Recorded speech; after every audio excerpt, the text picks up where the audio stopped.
Alright, today we're going to be doing a JJS tier list. Yippee! Alright, so starting off with the D tier.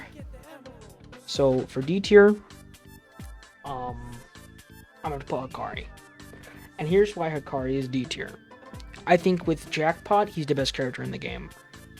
But he relies so heavily on Jackpot. This is in ranked 1v1s, by the way. This is like, only within playing 1v1s. I'm not talking about 2v2s because that's a whole separate situation. Hakari is going to have to go in D tier for the express reason he's got very high damage output, which is he's very good. Every character in this game is good. I'm not like you can win with every single one of them. But there's just some that I think are way better than others. My only issue with Hakari, and don't be like, oh, Hakari's really good, you just don't play him enough. I main Hakari in this game. I play him way too much. He can deal a massive amount of damage in a single combo, but the thing is, every single one of his moves to start that combo are blockable and have a very long wind-up, except for maybe Reserve Ball variant of Doors, but, I mean, Reserve Ball variant is not gonna change a lot. It deals a lot of damage, but it's hard to pull off if you're fighting an experienced player. If you're fighting a new player, it's really easy to pull off. It's one of the easiest combos in the game to pull off against a new player, but against a good player that knows how to fight Hakari, they're just going to block it. They know, like, how to win. Alright, next up in D tier, we have Choso. So he is above Hakari in D tier, by the way. It goes up by chronological order. Choso is very good in his own right. Actually, I'm going to bump Choso up C tier because he's very good in his own right. When it comes to building up blood, it's hard to do if your opponent is playing smart. If they know how to fight Choso, they're not going to bait. They're going to bait out your counter. You're not going to get blood up as easily. It's just he does a lot of damage in his own right, and he has some very good combos that you can use with him. But high damage isn't everything. If you have a good combo, because the only way to pull off the super good combos with Choso is to build up blood orbs. So if you don't have blood orbs, which I know his whole kit revolves around his blood orbs, and if you don't have a lot of blood orbs, you're not going to be able to deal enough damage to, to beat people, right? When you consider stuff like Toto's in the game where he has insanely high damage with a higher health pool than Choso does, it really just there's no purpose of playing Choso in ranked, just because his damage output is not as high as others. He has a good special ability, but you need to pull off a counter in order to use it. You have to pull off a counter, or you have to use your ult meter. Yeah, I think Choso is C tier. He's good, and he just has higher skill cap than the other ones, I feel like. Potential Man. What do I want to put Potential Man? I think I'll put Potential Man above Choso, because I feel like Potential Man can output some mean damage. He has some really crazy combo resets that people can pull off with Frog. And if you play Megumi, you can run really easily, which I don't recommend you do, but it is a strategy you can use to win more fights, because we're talking about like winning to not winning right now. So yeah, I definitely think Choso I think Megumi is really good, but he has his own quirks. All of his moves are blockable. That's what you see a lot with the three in the bottom tier. A lot of their moves are blockable. For Hakari, 3 of his 4 are blockable. Choso, Piercing Blood's blockable. I'm pretty sure the Curse Strike, whatever it is, I can't remember the name right now, is blockable. I definitely think that a lot of these guys' flaws come in the fact that a whole bunch of their moves are blockable. So, I mean, it's really easy to counterplay them if you have an F key and it works. It's pretty easy to counterplay for these 3 guys. But I put Megumi over the rest strictly because his ult is nutty OP, but nobody utilizes it correctly, and it makes me upset. Because with Megumi, you can use both your movesets in your ult, basically. So you have 8 moves in your ult. It's nuts. Getting double the moves is crazy. And Mahoraga is on this tier list. Mahoraga, I don't need to explain that at all. Mahoraga is nuts. You can just spam him once and win, like, genuinely. He's crazy good. He's got the parry. He's got the ground pitch. He's got all kinds of stuff. He's nutty good. Just crazy, crazy OP. Only problem is that it takes a while to get him off. And you're probably not going to be able to get him off. So, yeah. There's that. Alright, next up. Who do I want to rank next?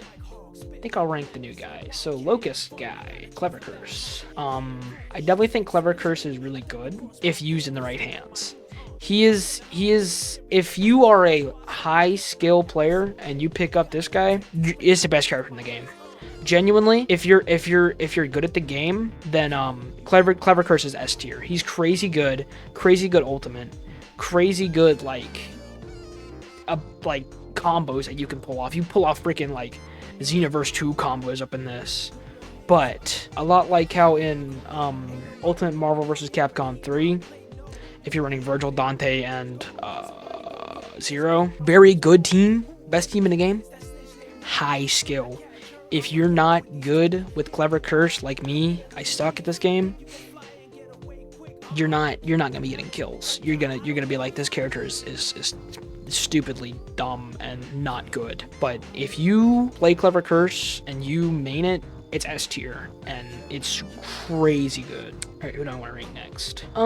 Let's do Yuji. Yuji, he's A tier. I don't think he's quite as good. Actually, I think he's S tier as well. I think it's again the similar thing with Clever Curse. If you're really good with Yuji, you can slam anybody. Like, you just slam them. He's really good. Got a really good moveset. His nerfs are pretty heavy. It doesn't change anything. His nerfs basically do nothing. Like, not being able to front dash after Curse Strike, Curse Strike doesn't do any knockback anyways, so it's not like you're missing out on any combo potential. And the fainting cooldown on Curse Blows or something, Ground Pound, whatever that is, the jump move, the cooldown on that now, I mean, sure, it's long, but like, it doesn't really matter because you can just follow it up with Curse Strike anyways. So Yuji is definitely an S tier if you're good at the game, and he's more like around C or B tier if you're not good at the game. He's still good. I definitely think if you're good, he's one of the best characters in the game. These are all going in order, by the way, of how good I think they are. It's like if one's above another, then they're better. All right, who do I want to rank next? Mahito. So Mahito, I don't think he's quite as good as these two, but he's definitely really good. I think he's really good. Actually, I think I might move Choso above Megumi, because here's the thing about Choso. I think if you're a high skill player, I think he's better than Megumi, than a high skill Megumi player. I don't know though, because like there's that crazy frog reset that does like crazy amounts of damage. I'm gonna put Choso up for now. I might change my mind later. But anyways, back to Mahito. So Mahito, base moveset is pretty good. Has a really good ult. I have his Mahito's true form is nutty with an insta-kill counter. Like, it's so stupidly overpowered. Mahito, really good, but he just can't edge out like a good Yuji player, a good Mahito can't, without using perfect Mahito.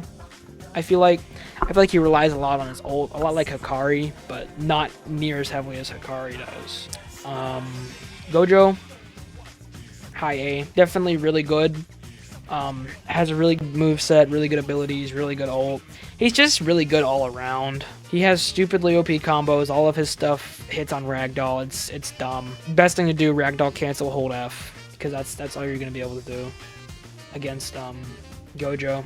Yeah, I think that's a good placement for Gojo. I might move him up though, because Gojo, but he doesn't have a high skill cap. Once you get like as good as Gojo, there's not really you can't do much more, because with Yuji there's so many different things you can do with him, like black flash chains. There's good resets you can do, along with same thing with Clever Curse. You can just do a bunch of stuff that's you can't really do with Gojo. Gojo doesn't have that oomph to him, you know. Actually, I think I might move him below Mahito, because I feel like Mahito can output a lot more than he can. I hope you guys are ready for a yap session. This guy, but better than Mahoraga. He's in his whole. You know what? I want to add another tier. How do I do that? This is how good he is. He's so good he gets his own tier. He's nuts. It does not matter how many hours you have on this game. If you play Todo and the other person isn't playing Todo, you win. This is not a joke. He does so much damage, has 3 unblockable moves in his base form, has all 4 unblockable moves in his ultimate form. He has highest damage output in the game, like crazy damage output, has the best counter in the game. He has, I think he has, what is it, like 1.2 times more health than everybody else. I mean, Mahoraga has twice as much health, but Mahoraga, you have a time limit on that junk. You don't get a time limit on Todo. He just goes in and deals damage, bro. He goes in and he kills, bro. He's so stupidly OP. Please nerf, please. He's nuts. He's got one of the best movement abilities in the game in Pebble Throw. He can be across the map in 3 seconds. It does not matter. And it has a Black Flash variant. Yeah, no. He's nuts. Crazy damage output. Crazy health pool. Crazy ultimate. Crazy freaking counters. He's top tier. There's just no way. And Mahito's perfection, I mean, yeah. He's better than Mahoraga. This is the tier list.